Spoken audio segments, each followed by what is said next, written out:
The horizontal bob.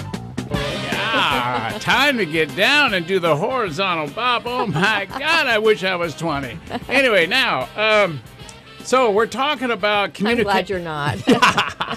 We're talking about communication within the family.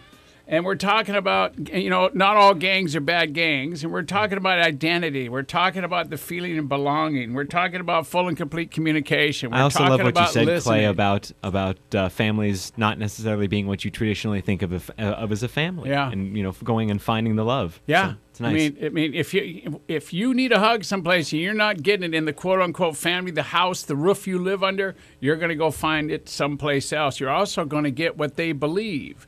And young people have belief systems that can be bent to the left or the right based on how much hugging they're getting or how much identity they have. And it's not just young people, it's all people. Have you noticed that, respectfully, prisons aren't filled full of kids. They're filled full of adults. So a lot of things happen. A lot of people make choices out of identity, out of distrust, out of no communication, out of fear, out of all of the human emotions known to man and to woman. So it's pretty incredible. By the way, my first CD package it's called the Getting Started series.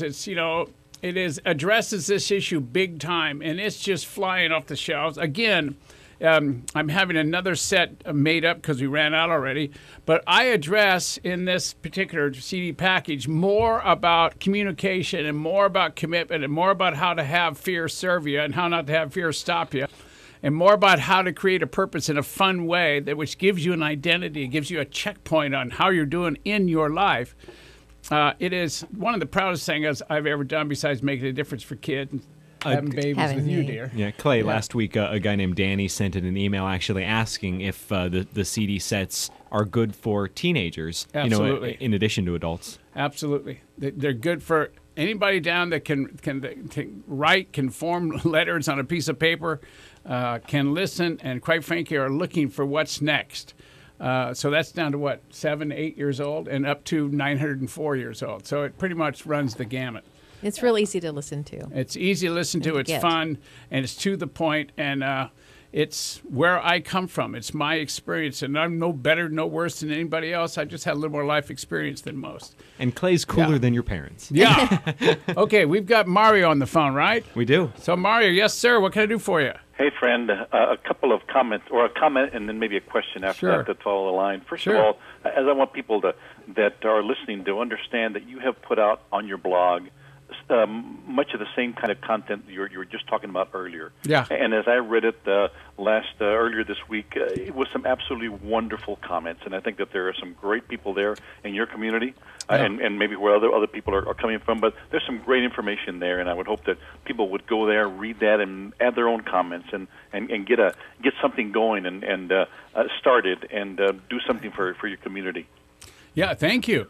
Some good stuff. Yeah, and a lot of the comments out of that blog I put up there have come from people in Texas, Nebraska, Canada. I mean, people all over the place. So what it means is, Mario, is what I have around feelings, around communication and being responsible for all kids, not just my kids, but all kids.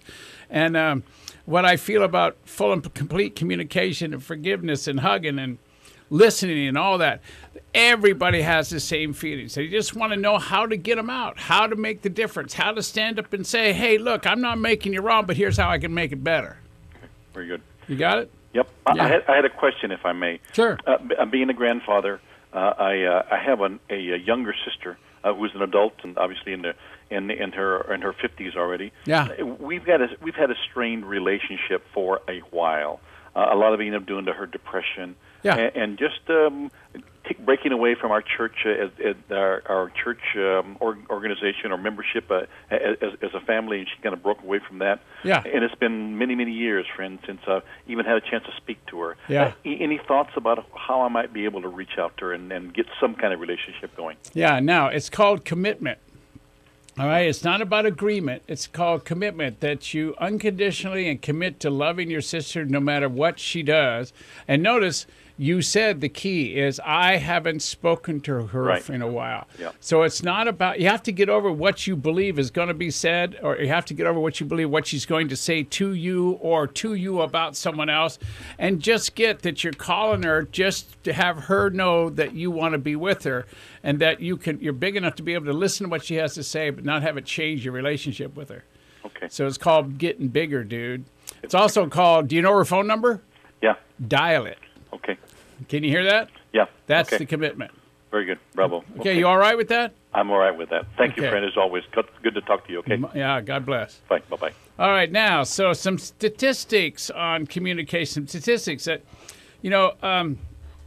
it's like when I said earlier, before the last break, a lot of kids make decisions based on, drugs and money and approval and, how one looks, and based on the agreement inside the group that, if you live on this side of the street, you're in this gang. If you live on the other side of the street, you're in that gang. By the way, the side of the street you live on justifies taking action that does some physical damage to someone that lives on the other side of the street.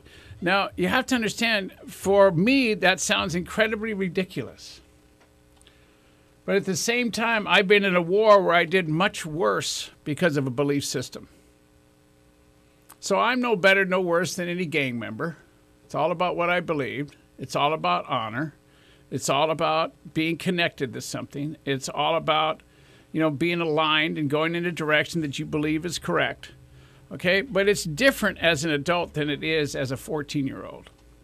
So I want to talk to the 14-year-olds. I want to make a difference with the 14-year-olds so much that they end up making a difference for 12-year-olds. I want kids teaching kids. I want communication to be so outrageous and so great and so complete that when a youngster comes up and joins the gang plays basketball in the rain because they won't dissolve. It's not about they're playing basketball to win anything. Can you hear that? It's all about having a relationship on this planet with people that you love and trust and that you can have a sense of family with. Now think about that. Now, many of you may be thinking that kids are, that choose self-destructive behaviors in relationships, i.e. drugs, sex, gangs, alcohol, all that kind of stuff. They do that because that's what they want to do. And the truth is, all right, they do it because no one's told them that they don't have to. Some of the things that I got back in emails from kids that I've done workshops with over the United States for the last 15 years, they've sent me emails and they say, Clay, thank you. I didn't know I didn't have to do drugs. Now, you hear what I'm saying? I didn't know I didn't have to do drugs. That means their environment has had drugs in it all their life. I get that. We have people out there and kids out there that have that kind of environment. Now, you want to make a difference? Let's make a difference there. You want to make a difference? Let's make a difference in our own households there. Just think if your kids knew that it was okay to say what they felt. Just think if your kids knew that they could call a family meeting, which we'll discuss in the next segment, and that they could speak about anyone to any degree for as long as they wanted to, and they wouldn't be interrupted, nor would they be made wrong. And that the family would give them the right to speak what they had to speak. So they knew they were safe to say how they felt, say what they saw, say what they wanted, not be made wrong, get beat up for it. Think about that. I mean, just think about how you could diffuse so many situations with full and complete communication, effective listening, and unconditional love. Now think about that one. All right?